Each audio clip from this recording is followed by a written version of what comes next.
Greetings and welcome to Mount Olympus. I am Hercules Invictus, and today I am proud to be spending my time with the scholars from the edge of time.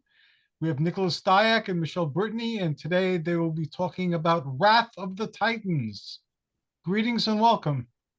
Steelbook version. Greetings, Hercules, and thank you for that warm welcome. I really appreciate it. How are you doing this evening? I'm doing great. I'm speaking to some of my favorite people, and a whole month has shot by. Wow. So here we are. It has. Last month we had to skip our normal episode and do the fifth Tuesday episode where we talked about going to Wilcox, Arizona. So we're finally now able to complete our discussion of the Clash of Titans trilogy here in a minute. But as say, Michele, anything project wise been going on these last couple weeks? More art related than anything else that I can think of, unless you know something that I'm spacing out. I was talking about my friend being kind of spacey. I must be too. Didn't you have a vidcast episode drop pretty recently? Oh yeah. I'm like your part-time secretary. Thank goodness he knows all my socials because I can't remember. But yes, over on Ride the Stream, my co-host Travis and we did a departure from our journey of watching the television series Lost, in which we're in season 2. We're discussing season 2, but we haven't dropped any of those episodes yet. We will be soon. But we did want to talk about other movies and things like that. So we just dropped our discussion on Raiders of the Lost Ark.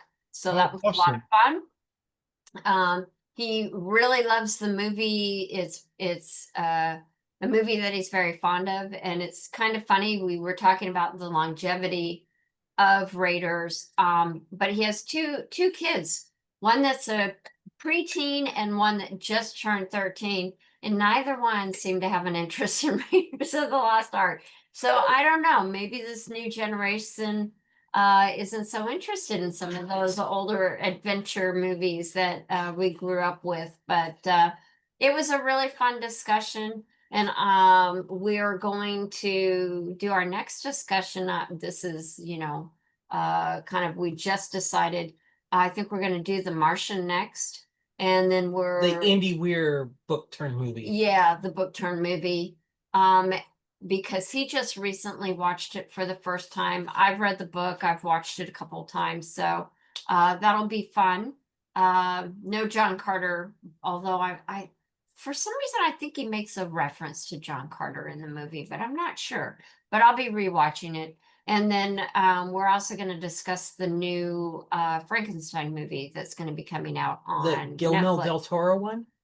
Yeah, that's going to drop on Netflix, I think, around November 8th. So I know those are some things that are coming up for us on that particular vidcast, and that's Ride the Stream.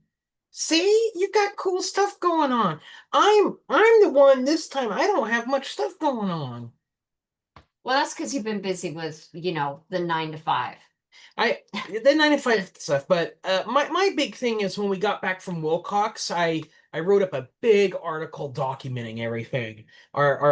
So folks tuning in, you could go to the last episode of Scholars in the Edge of Time where we gave a pretty big overview of our adventures down to Wilcox, but I did type up everything. Us driving down there, getting caught in the storm, seeing the Thing, seeing Warren Earp's grave, attending the Edgar Rice Burroughs conference, all that stuff. So, and lots of galleries and everything. So it's like 8,000 words. It was a beast to write. So that's at my website right now.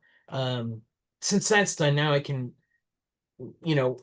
acclimate back into getting caught up on some other writing projects, comic book reviews, the Emmanuel book, and all that stuff. But it was just. It was a big, I don't want to say time sink, that's the wrong word, but a big resource in sense of before going to the conference and then coming back from the conference. So, but it was a good adventure. So folks can listen to our last episode or or go to my website and read the write-up and see pictures of all the loot and all the cool stuff going on. But that's like my big thing that's recently happened. Yeah. And as I was mentioning, I've been doing more art projects because I do work for a paper crafting store. So I've also, along with doing some art projects for them, I've also been doing a little bit of teaching there as well. So I've been really enjoying getting into teaching paper crafting to people that sign up for the classes, and that's been rewarding and helps with self-confidence, obviously, and just feeling like I can do that. And that people are interested in hearing what I have to say. Like Cecily, who's always here and supportive. She is our producer. So, my baby. And I've credited her as such on a few of the Yep. episodes. So I'll do so again.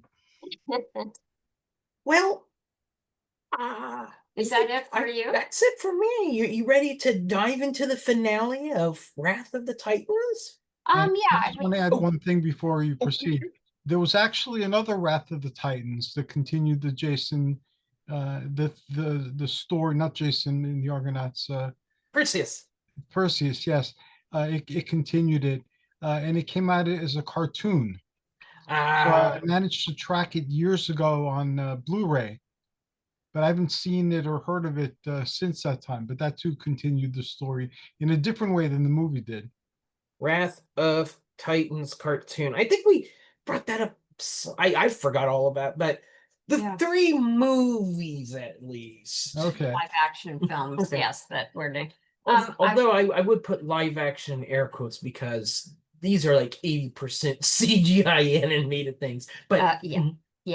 I was just going to give a quick update. We're still working on the Mummy book, and still working on refinalizing our manuscript. So I know my co-editor has been pretty busy. He's also a PhD student, as well as, working as an adjunct professor. So it's been kind of a, busy time for him with his schooling, and then busy time, more of an investment of my time too with the art, which I'm very passionate about. So all good things. So hopefully I'll have a more of a progress update next month. So I just wanted to mention that in case people were still curious about that book. Mummy book coming soon. Yep. So I'll pass it back to you if you want to go ahead and get us going on our discussion. So Wrath of the Titans steelbook version. Fancy. So all right. So it was a couple months ago we watched the original Clash of the Titans.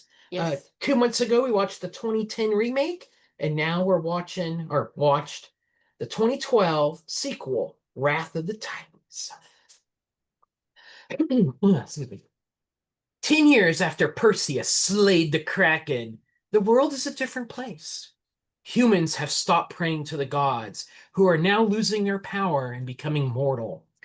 Perseus has had a son with Io, Helios, but Io did pass away. The two live a quiet life as fishermen. Zeus visits Perseus and asks for his help. Bad things are about to happen, but Perseus declines to help Zeus. Zeus journeys to the underworld of Ares and Poseidon to combat Hades and hopefully keep Kronos, their dad, imprisoned. However, Ares betrays Zeus, who is captured and has his power fed to Kronos. This sets in motion that lots of monsters are now unleashed upon the earth and they attack the humans. A chimera lands in Perseus's fishing town, where he's able to best it hand to hand by choking him with a chain. Knowing he has to go back on another big quest, Perseus visits a temple and meets a wounded Poseidon, who tells him to track down his son, Agenor. He gives him his trident. Perseus uses his Pegasus to fly to an army encampment led by Andromeda, the princess he had saved from the Kraken. Agenor is a prisoner of Andromeda because he's kind of a thief. But Perseus is able to persuade him to lead him to an island to find Hephaestus, who will in turn help them free Zeus and stop Kronos. On the island, Perseus, Agenor, Andromeda, and all their nameless soldier companions, they encounter a trio of Cyclopses, who they also fight in battle. But they best them, and the Cyclopses lead them to the addle-minded Hephaestus, Bill Nighy, who in turn leads them to the entrance of the labyrinth to get to Tartarus. Ares shows up, kills everyone but the three main heroes who escape to the labyrinth. This labyrinth shifts on itself, and inside they are tricked by sliding walls and voices and visions, and they even encounter the Minotaur, which Perseus easily beats. They make their way through the labyrinth, meet Zeus, who they're able to free. However, Zeus is not the only one freed, as Kronos is now too. He erupts from the earth and rains lava and fire down on everyone. Hades and Zeus reconcile as brothers, and they join the army of Andromeda and Agenor to combat Kronos until Perseus is able to defeat Ares and get all the components of the Spear of Trium, which consists of Poseidon's trident, Hades' pitchfork, and along with Zeus's thunderbolt. Perseus gets his butt kicked really bad by Ares, but eventually is able to get the upper hand and stab Ares with the thunderbolt. He's able to form the spear and get on the back of Pegasus, dodges giant fireballs, and then flies right into Kronos' gaping maw and throw the spear down his gillet. Triumphant, Perseus returns back to the army camp, smooches Andromeda, and decides to teach his son how to wield a sword. The end. Michele, Here it comes. what did you think of Wrath of Titans? Like the other movies, there's some flaws, but generally I thought that it was an entertaining adventure, fantasy, folklore, mythological movie, and most importantly, Perseus has hair this time. Oh my God, that was such. Go back to our other episode, folks. That hair was, or lack thereof. Yeah, I bothered me so much. How about for you? liked it. I think it actually did some things better than its predecessor. But some things like usually a lot of sequels do, it faltered on. But overall, it was a lot of fun. It was funny, and it made me kind of remember how much fun and such a spectacle like the post-Gladiator Neopeplums can be. You know, they're big and bombastic, you know, from Clash of the Titans remake, Immortals, 300, you know, all those types of films, and how kind of like fun they are and big affairs. Kind of like what the MCU movies are now, but this is before that. So overall, I liked it. I had a lot of fun watching it.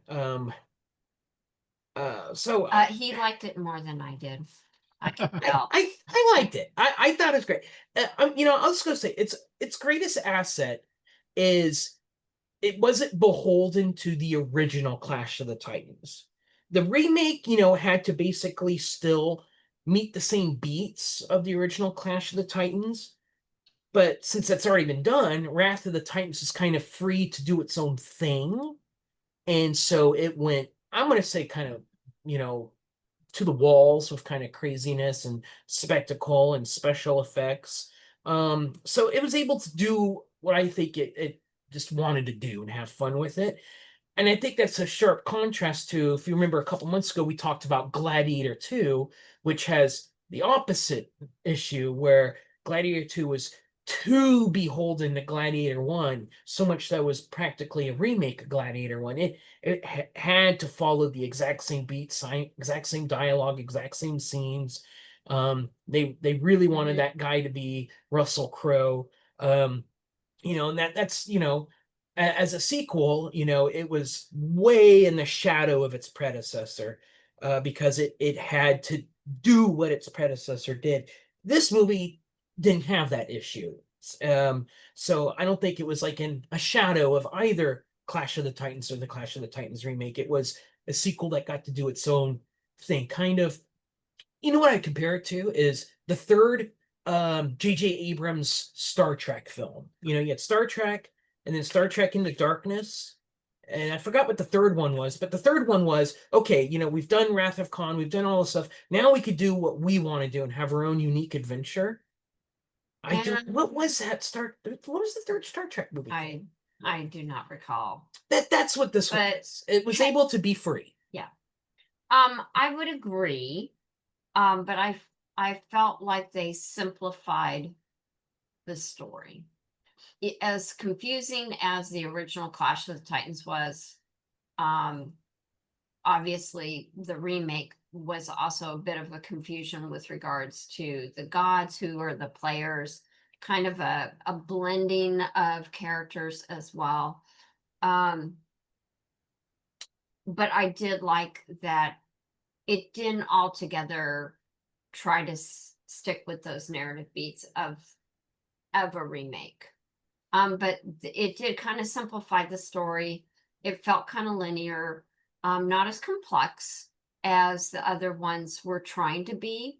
I think they knew they couldn't have a real complex story. They were basically going from A to B, and cut down a lot on the side quests that kind of slowed down the narrative. So the pacing of this movie was definitely faster.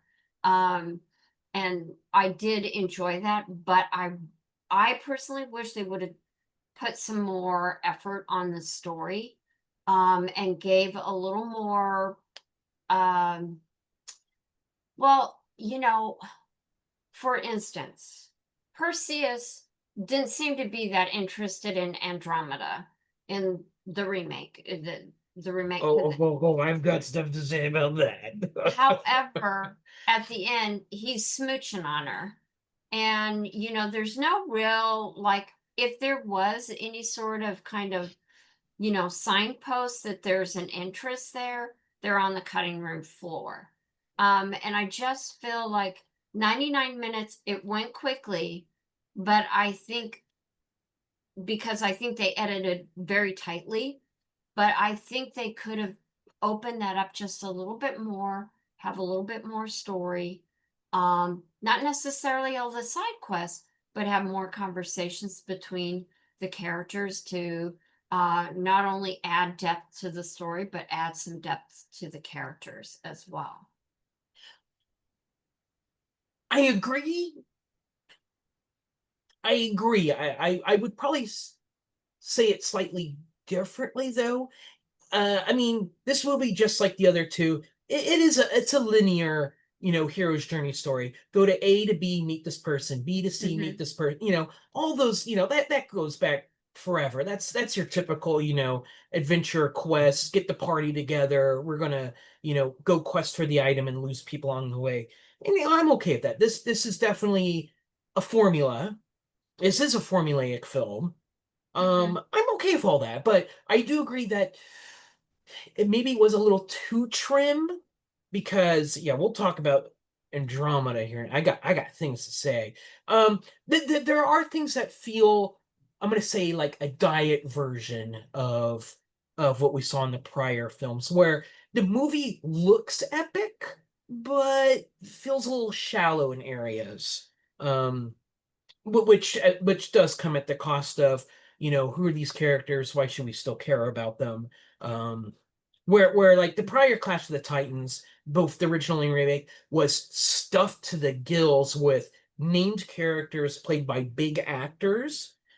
This movie, not so much. You know, they brought almost everyone back from the prior film. The main characters. core. The core, yeah.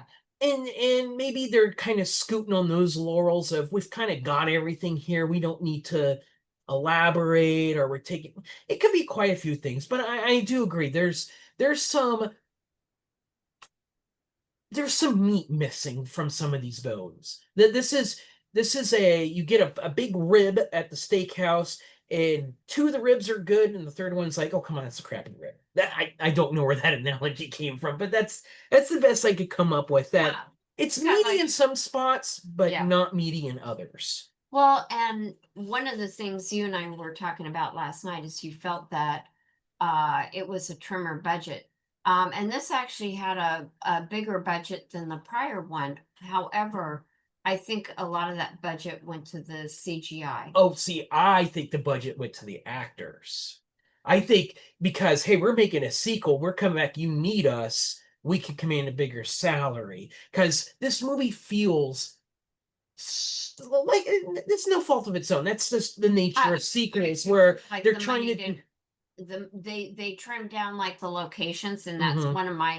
one of my cons is the fact that there were really not very many locations. There's like 3. And you know, I feel like to be epic, Mhm. you know, there's that illusion that this is epic, but when you start looking at the individual elements, locations, there's not that many. Mhm. And we definitely didn't have the Italian falls like we always had in the movies. But no, it just, you know, this could have been any fantasy adventure movie. It's not completely beholden to the Greek mythology, which I missed in this film. Like you've got the name drops and you've got the core, you've got Zeus, you've got Hades, you've got Ares, Perseus, Andromeda. So you have those kind of core, but it just lacked more of that mythology that I think could have been put in there and still would have been an interesting story. See, I'm opposite. I'm actually glad they took the characters and did what they want with them, so they weren't beholden to. In fact, I think when they tried to become beholden to things is when the movie. What I'm just going to skip to it. The whole Andromeda thing, and I know in real mythology, Perseus winds up with Andromeda. I get that, and that's fine.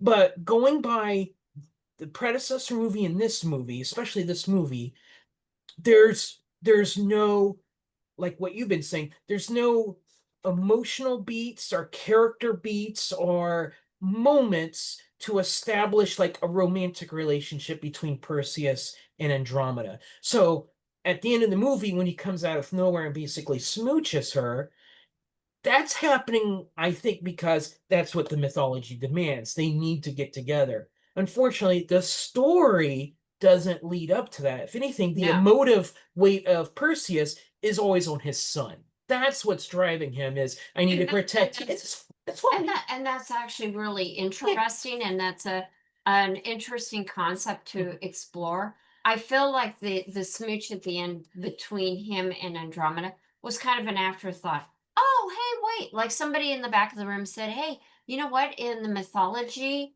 Percy and Andromeda get together, so maybe we just put a smooch on the end and, you know, have happy ever after, you know, until the next sequel, which isn't coming. So It may even be more sinister than that, and this may be just some producer saying we got to have some romance in here at some point because this is a formulaic movie. Either way, yeah, the kissing, and I'm not opposed to Rosamund Pike and Sam Worthington getting together. That's fine. I'm okay with that. It makes sense canonical wise. It would makes sense, but you got to have your movie support that, and that is definitely a place where they. If anything, I'm actually a big Rosamund Pike fan. Ever since Doom, I know people don't like the original Doom movie. I love the Doom movie. She's awesome in it. I liked her in Jack Reacher. So when I saw she was cast in this, she's actually replacing a different actress. I was kind of excited because she's actually a powerhouse actress. Her entire character is shallow.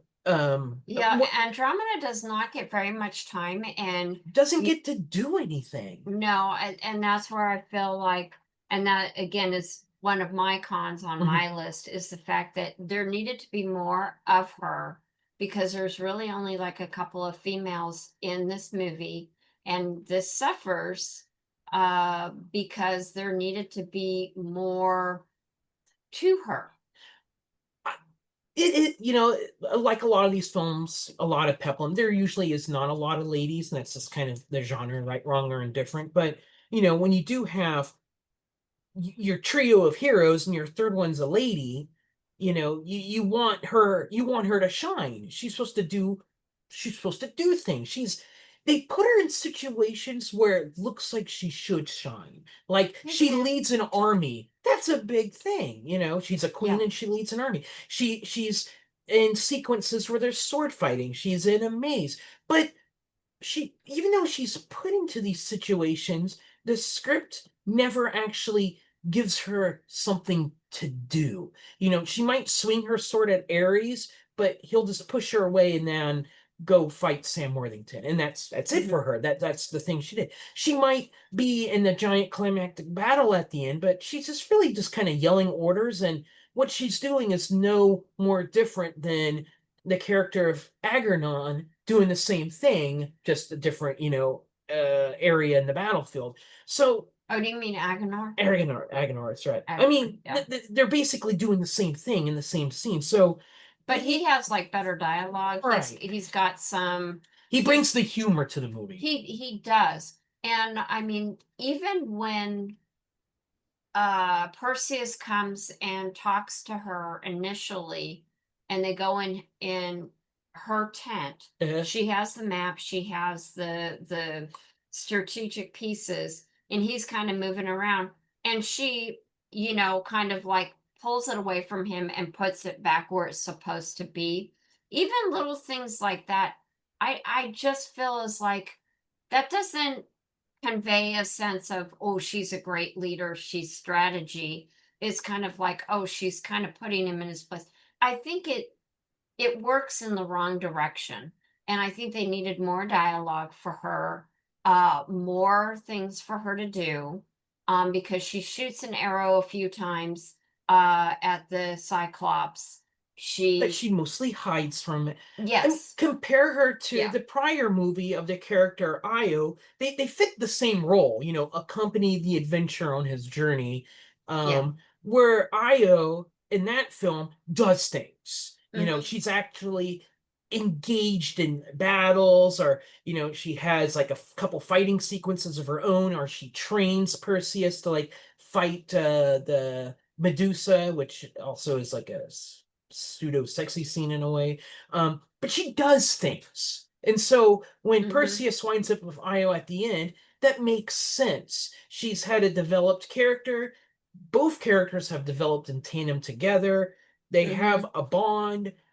And that's missing. And I feel bad because it's just,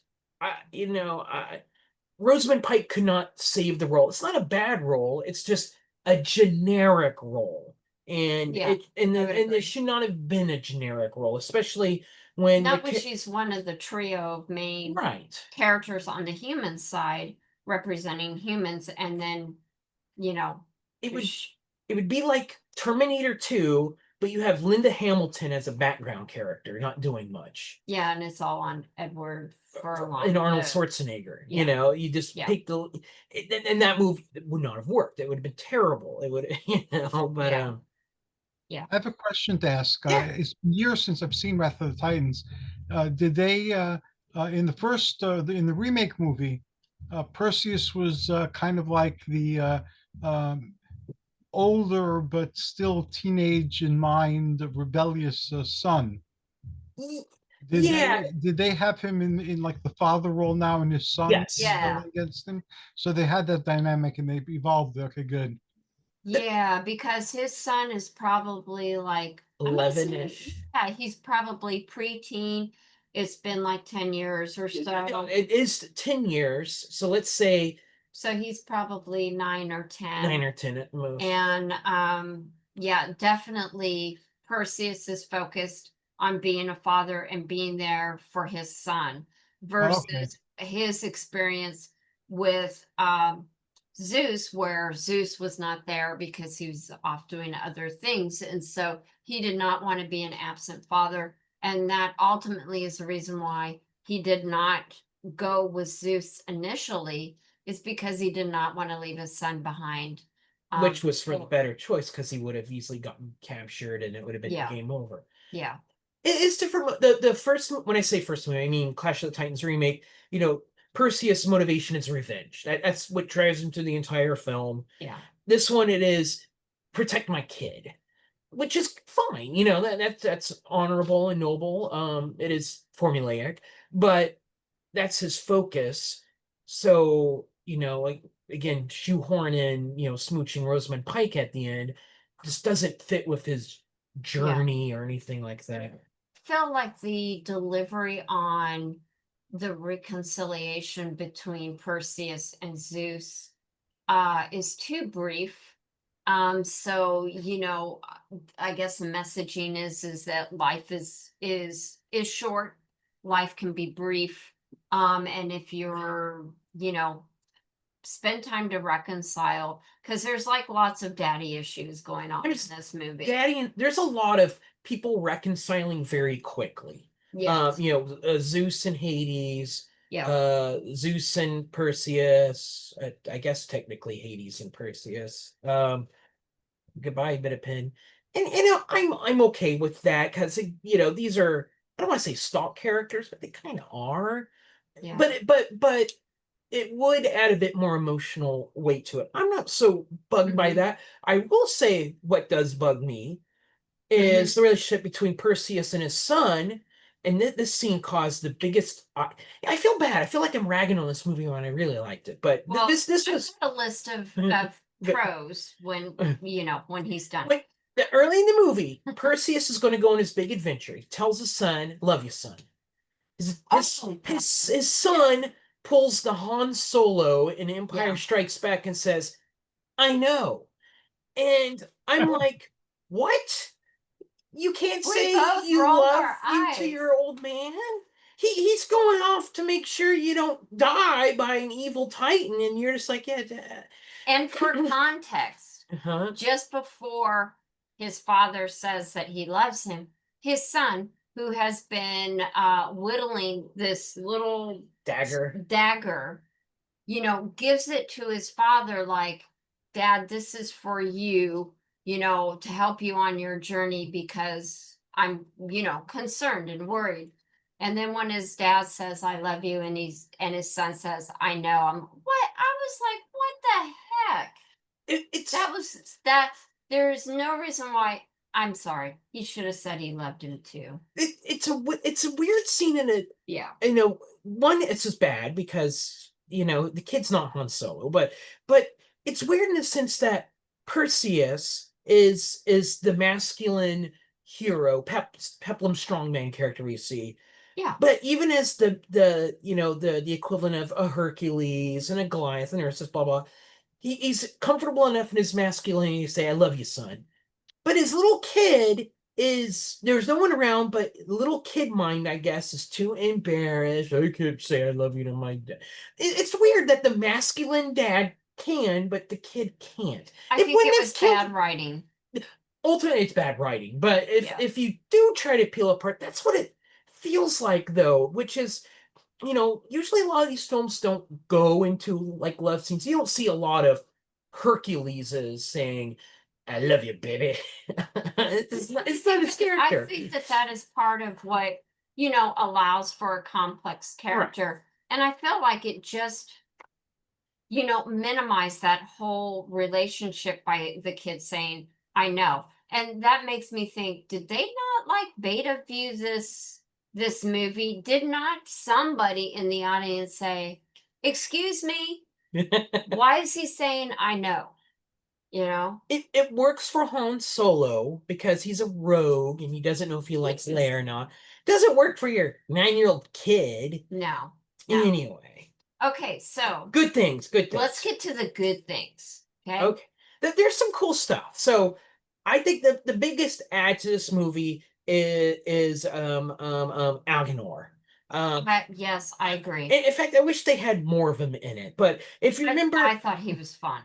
I liked him. In the prior movie, in the 2010 Clash of the Titans, they introduced these two hunter characters named Ozak and Kukak, and they're the ones that tag along at the party, and they're kind of bumbling hunters. Yes. They bring a bit of comic relief. Even though they leave the party later, they give Perseus the scorpion shield that allows him to beat Medusa. And then at the climactic end, they join back up and help out. But, they're two kind of lovable equivalent of like Hobbit characters, you know. Um, and I feel like Agonar is kind of like the replacement for those two types of characters. He brings the same kind of of fun and funny to this type of tale, because you know these grand epics, you do have to have some respites. You got to have the characters have moments of fun. You know, you don't watch Lord of the Rings and all the hobbits are like dour and mean spirited. No, they're partying. They're bringing that joy of life and stuff. Or in this case, he's a roguish character, so you know, sort of like I guess Han Solo again, just bringing him up, but he brings that kind of bit of wit and funniness, winking and nodding that I think helps. I don't want to say anchor the film, but provide some levity in the stakes of the film. Yes, I would agree with that. And I think in every genre, you do have to have, you need to be able to balance that epic, serious, I'm on an adventure because ultimate, doom will be the destruction of humanity as we know it. And so you do need to be able to like have a character that's in there that's able to kind of laugh at the grandiose journey that is in front of all of these and the seriousness of the journey and being able to like, oh my goodness, can't you believe this? This is quite a day type of thing. And it allows to give you a pause and then, keep going. It gives you some strength, an emotional strength to keep going. And that's what I liked about him. I think he does bring a little bit of humor. I definitely liked his character and Bill Nye's character. Well, before Bill Nye, okay, the sorry. other thing he brings, like the emotional stuff, is it gives you a character that allows other characters to play off of him. And when you have a True. character Yeah. that could play off another character, that's where you get your instances of character development, forming bonds and stuff like Mhm. that. You know, Perseus and Andromeda don't have anything like that. They have nothing to play off each other, unfortunately. Aghanon and Perseus, they're initially kind of antagonistic to each other. They're also both like half gods and everything, but through the course of their journey they get a better relationship together. Not that it was like bad. It's not like Ares and Perseus where they're outright hostile, but Algernon opens up. He gains more time to kind of shine, do his thing, become a hero instead of just a thief. So he has, as maybe it's a little easier to take kind of a comedic character and show growth in them or something. I'm not sure, but his character has the most, I'm going to say, things that happen to him that you're along on the ride with. Yeah, I kind of felt like the hero's journey end up on him rather than on Perseus, even though there are points that you can call out with regards to Perseus. It just feels like the real growth, hero's journey growth that you actually really see is in Agnar's character Mhm. rather than Perseus. And again, unfortunately, while they're just kind of like the writers are going for gusto, they kind of forgot they really need to have their hero have something going on too. It may be because he already had his hero's journey in Clash of the Titans that they felt like he doesn't need a second one, but that's kind of the fun of the hero's journey is you have that middle chunk of adventures. And this is an adventure, but anyway. Yeah, well, and they cut out all the side adventuring for the most part, except for and the other character that I liked was Hephaestus Bill Nighy. Bill Nighy's character, which as soon as I'm listening to him and watching his mannerisms, I turned to Nick and I'm like, that Bill Nye? That's got to be Bill Nye. And sure enough, it was. You could tell it was him. But He's got this big beard on, and he's yes, also, lots of 10 years hair. younger. Unlike Perseus, who still did not have a ton of hair, but he had more. He had curly frocks. But Yes, he must not have been done Terminator Salvation or something. They did toss in the Clockwork Owl a second time. They did, yes. I was Very brief. I was hoping it was going to do something, but I just did like in the too. first one, it was just kind of there, and they're like, yeah, it's junk, and they tossed it. Here he was again, and it's kind of like, yeah, it's there, but It made me feel kind of nostalgic, and I, like you, I was kind of hoping that the owl would do something, but then I realized, well, that prop is what, 30, 40 years old. It's CGI the bird. I mean, you have this. well, they CGI'd a lot of other stuff, so they could have done the bird. It's perfect because the Bill Nighy character is very eccentric, and he's kind of mad, and he talks to himself, so he's like kind of like Schmeagol in a way from Lord of the Rings, where it's Yeah. two characters in one. Yeah. It's perfect. You have the flying robot owl as his sidekick in his eccentric little lab. I mean, it's perfect. But no, it's just a cameo shot. And, that's fine. But this is guess one of those that's the- instances where, put $10 in the budget to animate the owl and sit on his shoulder, and like it's a good, I would have been happy as a clam cat. Or even have the owl, do a little hoot or something in response when he's talking to Or he him. tells the owl, hey, go grab me that map piece and bring it over. And he flies over, grabs it feet, bring it over. The owl has now done something that progresses the story because Bill Nighy's character needs the map to Yeah. show off his labyrinth. Especially since Hephaestus in Greek mythology had robots working in his lab.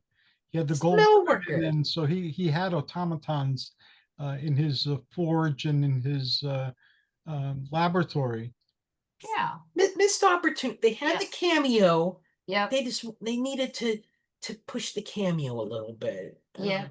So I'm gonna say that one of the things that I liked, even though they lacked a whole lot of locations, one of the locations that I did like was, I think it was the Temple of the Gods or Temple of the Idols, that Perseus and his son go to twice. Yeah. So they reused it, and I actually thought that was really neat. I like the way they edited, so it did have that appearance that it was this huge temple and that you should be in awe of the gods. I actually like that Phil. It wasn't there for very long. It kind of reminded me a little bit of Medusa's palace in the earlier, the 2012 Clash of the Titans film. It's when like the film just can't balance itself right. For every like cool set piece, like the temple, for instance, they then go to like a drab set piece. Like here's just a generic underground cavern that we're in. Yeah, again, that's budget for you, I guess. It just allocated differently. So where the first movie had a lot, both first movie and original film had a lot of set pieces that shows you we're traveling A, B, C, D, and it's all unique. This one is a bit more homogenized with not as many set pieces, but the places they're at, they do try to milk it for as best as they can. Even though they're in an underground cavern, you still have all this lava going on, and there's a big Kronos Titan statue that's coming alive, and it's kind of spooky. So I do think they bring out the most they can. It may not be the best. My kind of you missed opportunity is like the labyrinth sequences, where I think they look good at first glance, but you could do so much more with this shifting labyrinth, especially after seeing movies like Labyrinth and Inception and stuff. But it still looks cool, shifting things all around and stuff like that. So the set pieces, when they do have it, look good. I thought like all the Cyclops traps were kind of fun. That even though they're able to make the Cyclopses bungle their own traps to best them and stuff. The big army battle sequences that was kind of in vogue at that time. Those look cool, you got these huge armies fighting each other, and there's instead of explosions, there's lava bursts and stuff. It does feel like a big epic and a big spectacle. Yeah, and I mean, it does keep up the pacing. I did like to see that there was more variety with regards to the monsters, the mythical monsters. I did like that. I thought that the fact that they had added in some of that. The Kronos character, I kept thinking I'd seen it before, and I struggled. And I know there's another place, but one of the places where I feel that I saw that shape before, believe it or not, is from a little 1950s film called Forbidden Planet. And where it's there they have the electrical type fence, and the monster comes into the fence, and you kind of see the outline, and you see a bit of the face, and it kind of reminded me of that. But I know that there's a more recent film, and unfortunately I just cannot think of it, but that kind of facial structure does look familiar to me. Well, there's been a couple movies where, they're stopping a big bad presence from, like I'm thinking of when we watched Doctor Strange, the big monsters trying to come into the world, and Doctor Strange contains it in a time loop and stuff like that. What I got from that was big video game vibes. You have the big monster, kind of something like from God of War or Shadow of the Colossus or something. You got Perseus riding and dodging everything and going into its mouth. It's like, that's a video game level, nothing wrong with that. That's what it kind of felt. This movie definitely felt like watching someone play a video game. Yeah. Oh, and by the way, just for anybody that cares about animals, I just want to say that I fretted about Pegasus in the finale, but Pegasus lives. I just want to put that Yay. out there. So They have fun because with Pegasus. I was sweating it. Yes, they did have a little fun with Pegasus. Like there is a scene where Perseus says that Pegasus doesn't really like him, and he rides him to. Well, the setup for the scene is his kid comes up there, Yeah. and the kid's like all over Pegasus, and he's like, "Oh, he likes you. You just don't." That's the equivalent of it. Yeah, and Perseus says, "Yeah, he doesn't like me." Then they ride. Perseus and Pegasus goes to where Andromeda's camp is. He Pegasus does kind of a choppy landing, and and Perseus says something about it like, "You've had a lot of practice, really. You could have done that a little better." And so Pegasus gets, or I'm sorry, Perseus gets off and kind of comes around Pegasus, and Pegasus kind of hits his wing out like that and smacks Perseus in the back. And it's just a tap, but it's effective, and it's cute. Again, you get that little bit of humor to kind of like, okay, let's ease back, ease off the pedal just a moment. Let's take a breath, and then we're gonna, pick up the pace again, because we're gonna be getting into the next kind of series of action scenes. But it's just nice, So I was very happy Pegasus survived the barrage of fireballs and all that type of stuff.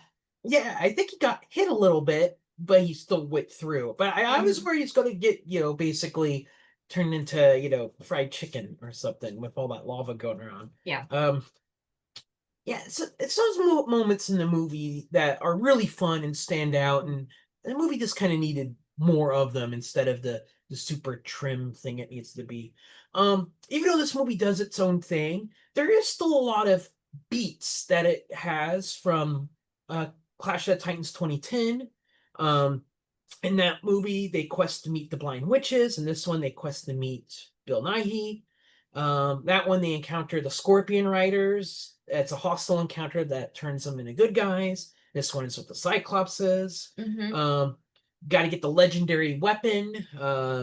Original is Head of Medusa. This one's the spear. The original one, Andromeda, is all strung up in front of the monster. This one, Zeus, is all strung up in front of the monster. So it does, that might be more genre tropic type stuff, but the movie has those same kind of sequences, but still kind of does its own thing. It is, interesting that, there's like no damsels in this film. Instead, it's the god that's the damsel in distress, which is a turn, and it fits with the whole exploration of fatherly relationships. I'm And brotherly relationships, because you've got True, yeah. Zeus and Hades, yes, who are antagonistic to each other but reconcile. But then you got Perseus and Ares, who are antagonistic to each other but And don't don't reconcile. yeah. I'm going to end on my last positive that I'll mention this evening. And like the other two movies, it does inspire me and remind me that I'd love to know more, understand more, and have more knowledge about the Greek mythology. Because I do think it's fascinating and it's interesting. One of the points in the film is how Zeus talks about their dwindling power because less and less people are praying to them and remembering them. And that's not unlike the ancient Egyptians. And that's part of why all the temples and, trying to keep the name out there would keep I'm going to say their spirit, their life force, whatever, their memory alive. And so it was actually, I found that interesting to see that similarity between two ancient, uh, civilizations. And so I think if a movie does, inspire you or encourage you to want to go learn more, yay. So I'm going to leave on that positive. Yeah, my final positive is it was a fun spectacle. It's a popcorn film, but a good chunk of Peplum, that's what they are. They're spectacle popcorn films. It's not like when we saw Gladiator 2, where I'm like rolling my eyes at some of the stuff in it. None of that in this film. For a few faults, they're not enough to break the film. No. I think it's a great idea of a sequel done, I'm going to say for the most part, right. There's plenty of sequels out there that fall flat on its duff. I think this one does a good job at being a good sequel to a movie that's a remake of an older movie. So it's like kind of has to do two things at the same time in a weird sort of way. Entertained, feeling, the hairs on your arm prickle up because there's excitement going on. This would definitely have been a movie I wish I saw in the theater because, an IMAX experience with all of its, CGI and, explosions of things erupting from the ground and stuff. It's all cool. It's all fun, and I dug it. Mm-hmm. A quick comment about the 3D aspect is that I will say that I think Dread, the Carl Urban film that also did a 3D aspect to their film, did do it better with regards to, because we weren't watching obviously Wrath of the Titans in 3D or Dread in 3D, you could still pick out those points in the film where there's a 3D element to it. I think it was harder in Wrath of the Titans. Well, I think the difference is Dread was intentionally shot to be in 3D, while this one I believe was converted, and that's so I think you lost some of it, but yeah, that's true. Still recommended. I think out of the three, I think Clash of the Titans 2010 is probably my favorite, followed by this, and not to throw shade at the 80s one, which was a good movie, but I'm more into the more modern stuff, I guess, when it comes to Peplum and Neo Peplum.